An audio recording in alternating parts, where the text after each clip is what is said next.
here currently. Yeah, so enjoy the show anyway. Thank you. On the show.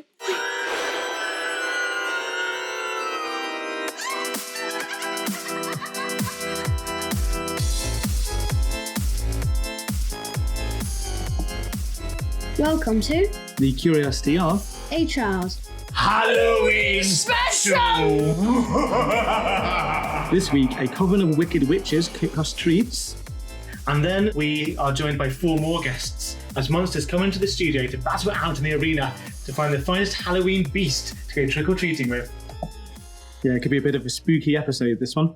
But before we get into things, what have you been up to since last episode? I've gone to the fairy ring. Okay. And what can you tell me about that? Every month, on a full moon, the fairies would come to the fairy ring and dance around it, but then the ones who didn't dance would sit there and judge. Yeah, So it was almost like Fairy X Factor.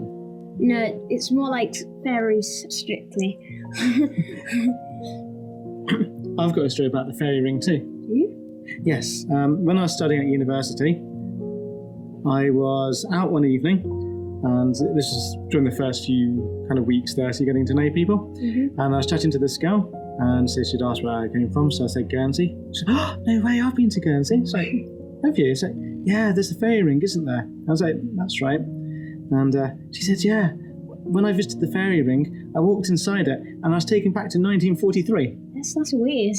Yeah, it's a bit of an odd story, so I very slowly walked away from her. Yeah, you did the right thing there. Mm-hmm. So what else have you been doing? I've been making Stone Age tools out of flint and some stones.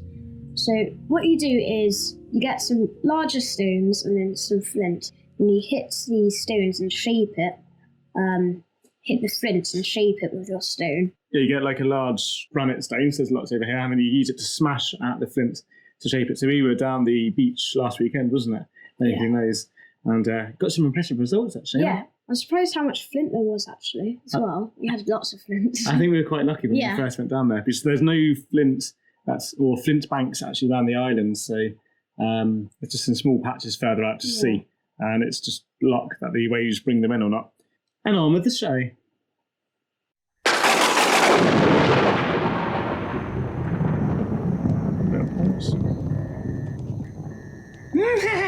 Come closer, yes, come closer. Do you like treats now? We're going to make a delicious concoction of trick and treats. Come closer, sisters. Yes, Mistress Rickstein. Gather round. I need the juice of 37 insects and their eggs. Here you go. Thank you, sister. Now we must mix in the secretions of 14 lacquer bugs.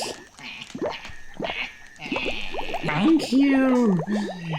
Yes, mix them up now. Stir it. Stir it. Do you have a scraping of red algae? Oh, yeah. Thank you. It smells so tasty. Now, sister, how are the crossbones coming along? We need the crossbones and ligaments of a cow and 2 little pigs. I don't know what happened to the third one. He got away. Alright, I'm just getting that now. Here you go. Thank you. Pop them in the cauldron. Boil and bubble! Bubble and boil! Now melt in 3 candles worth of beeswax. Bubble through the cauldron, laughing gas.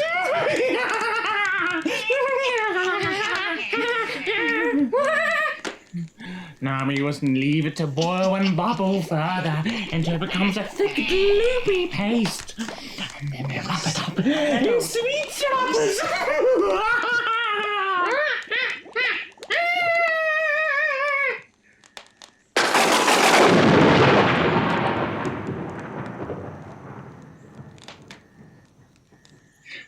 Thank you, sisters. They're a little bit creepy, those, aren't they? I'm not sure I like them. I wonder what they're up to. Don't say that, they might come after you. They might do, actually. with Halloween looming. Okay, during episode 1, when I was speaking about the history of turmeric in our spice tasting feature, I mentioned that they use it to create an E number, which is E100. Yeah, And you very asked- first E number. Yeah, that's right. And you're asking what E numbers were, weren't you? Mm-hmm. The E stands for Europe, and they are a list of substances that are permitted for use as food additives by the European Union.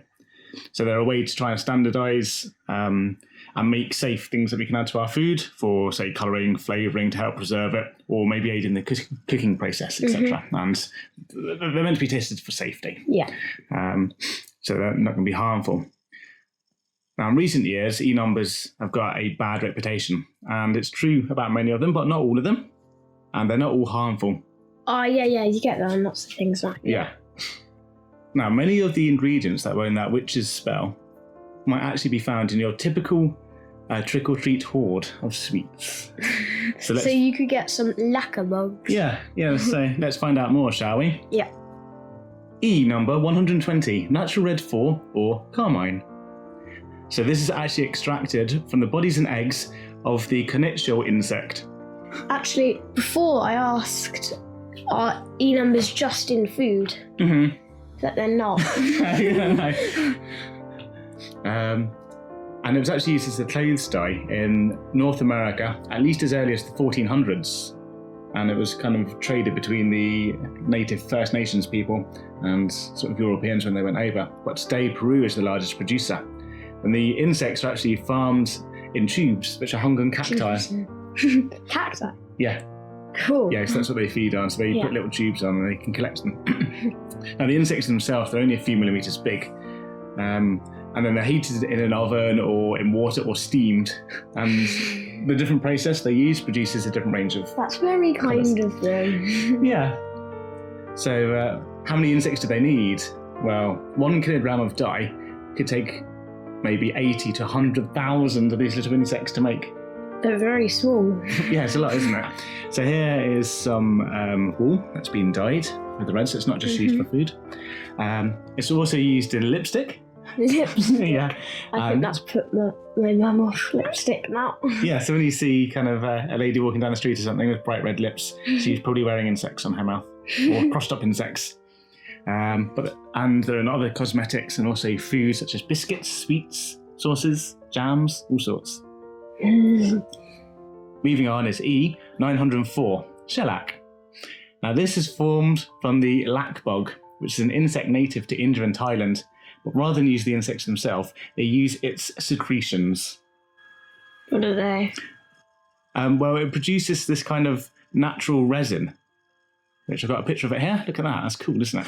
That actually looks like some glass, a bit like honeycomb when it's been dried up and smoothed out. Mm-hmm.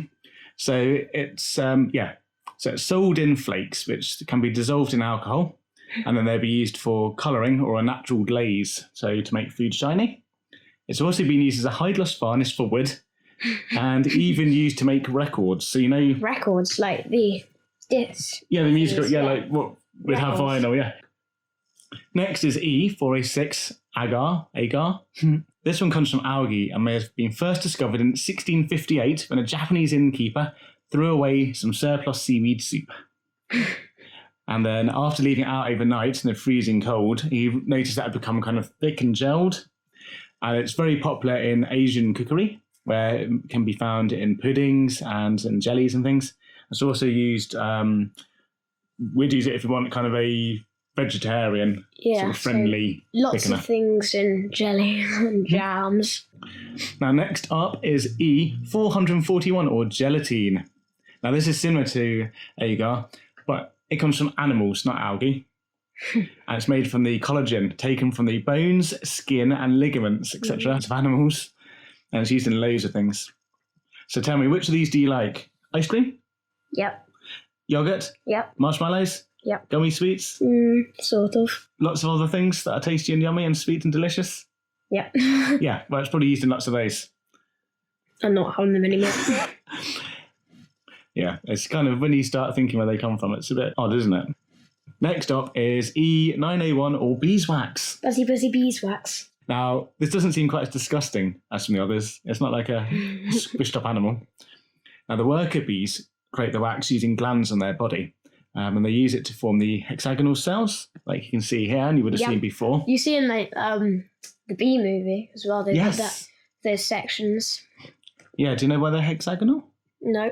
Because it's a really strong shape, and it's also a really efficient way, how they all fit together. So it's a great way of Yeah. getting as much as you can into a smaller space Yeah, as you because can. squares aren't particularly strong, and also you can't really fit them together. You just get about around half the amount that you can get there.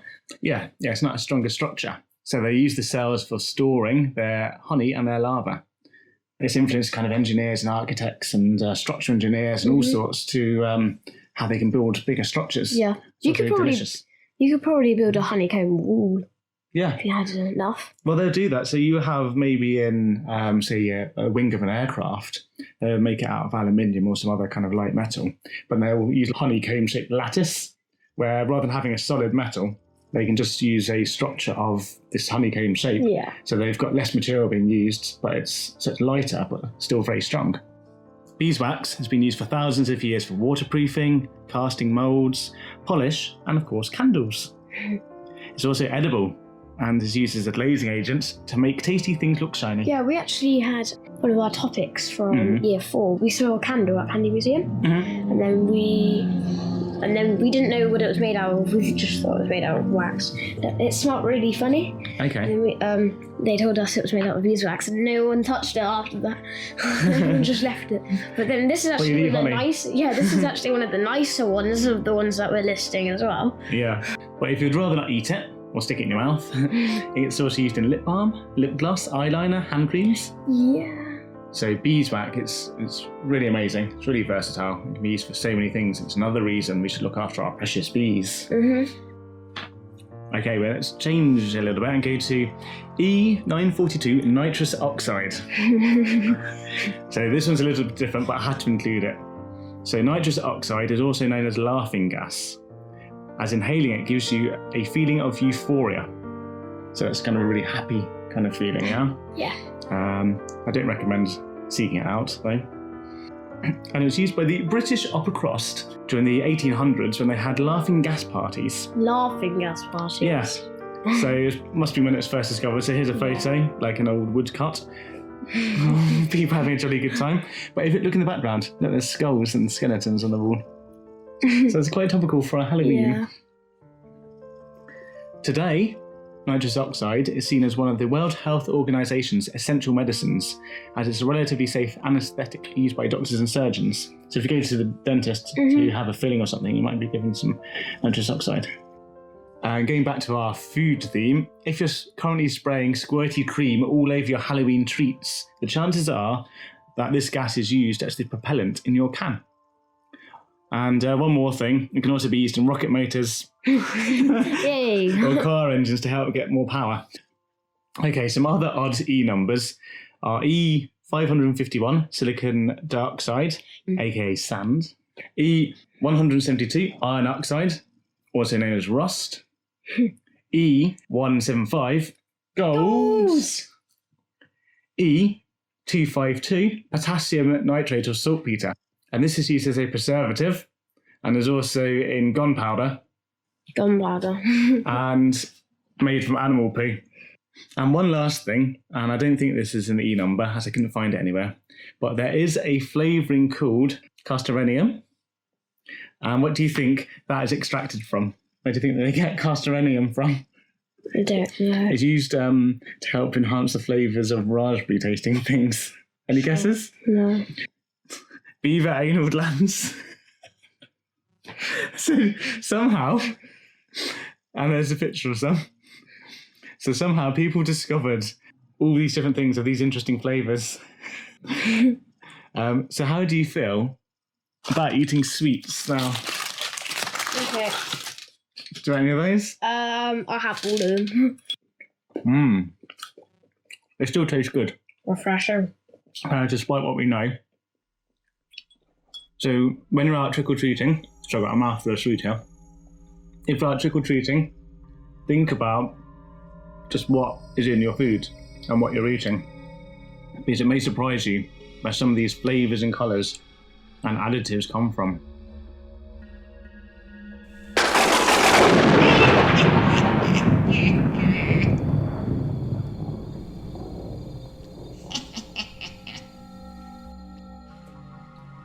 monster mayhem. It's Halloween trick or treat. Which monsters shall we meet? We've been joined by 4 monsters here in the studio, and we are going to rate them, and then they're going to fight to the death. That's right. This may seem a bit cruel, but monsters like fighting. So shall we introduce them? Number 1. Cyclops.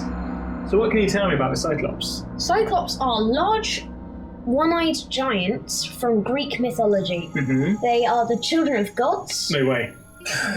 so I think they'll get a few extra bonuses there. Yeah, definitely. Yeah, they live in caves near volcanoes. Yeah, actually, some of them lived near Mount Etna. Right, so there's Yeah. 3 types of Cyclops in Greek mythology. Yeah, that's why they look quite red, I suppose. And they got their fire behind their back. Maybe they're in the heat pictures. Yeah, yeah, because they got their thick skin Mm-hmm. as well. Yeah. Yeah, but they're brutal, violent, and savage. So what sort of strengths or abilities do they have? They've got tough skin, like I said, and they're Mhm. big, and they'll probably be able to hit hard. Yeah. But the worst thing of all, they eat humans. Seriously? Yeah, they eat humans. So the one we've got in our studio with us here? No, don't worry, he's trained. Okay, good. I hope so. Yeah. Number 2. Werewolves. Werewolves are normal humans with a big secret. Every full moon, they'll turn into vicious beasts, which are half man and half dog. Stories of werewolves are common throughout European folklore. That's right. There's many tales of lycanthropy going back to the 15 to 1700s. They're spread throughout all European mythology, which means there must be some truth in these stories. But how does lycanthropy spread? There's either a curse or a bite from another werewolf. So we're going to look out for them then. Yeah. And what if we find one? What do we do? How do you fight them? Well, they are vulnerable to silver, so we'll shoot them with a silver bullet. Number 3. The undead. What can you tell me about the undead? So, the undead are slow and dumb, but hard to kill. Okay, why is that? Is that because they're already dead? Yeah, they're already dead, so it's going to be like killing them again. Okay, yeah. Yeah. Usually found in hordes, so that's because they spread the virus. Maybe if they're slow moving or something, Yeah. if they're in a city or something. Yeah. At least you're not a real one. Not yet. You see that? Yeah, so that's right. There's different types of zombie. There'd be the undead. Yeah. There'd be maybe ones which would be from some fungal spore that goes in and takes control of the bodies of their victims. Some would be through magic, like voodoo in Haiti. Yeah. What do they eat? I mean, if they're undead, do they need food? Yeah, they eat human brains. Seriously? Human Okay. brains. It's a good job we've got a copy of the Zombie Survival Guide here, isn't Yeah. it? Number 4. Vampires. Most cultures around the world have vampire-like stories, but the classic vampire Dracula comes from Transylvania. That's right. Like werewolves have many stories around the world, so do vampires, which really makes me believe that these are true creatures. I mean, you wouldn't have all these stories if they weren't out there, particularly on nights like Halloween. Yeah, Halloween's coming up. What do you think we'll see? Definitely vampires. Yeah. So, what do they eat? What do they feed on? They feed on blood, mostly human blood though, and from the neck, because that's the main blood flow up to your head. And how long can they live for? They can live for hundreds of years. Hundreds. Hundreds. But you can kill them by stabbing a wooden stake into their chest. Right, so is there anything else they can do? Yeah, they can turn into bats to fly into bedrooms. Fly Okay. into bedrooms. Is that for sleep? No, it's to make someone fall asleep forever. Oh, you mean... To bite. Yeah, to bite. Yeah, to bite them. Okay, I'll be looking out for Yeah. these tonight. I'm definitely closing my bedroom window. Again. Again, yes.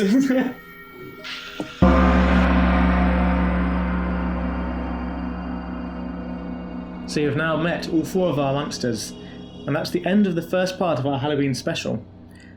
But in the next episode, They'll be entering the arena to do battle to find out which is the strongest, most deadly and dangerous monster there is this Halloween.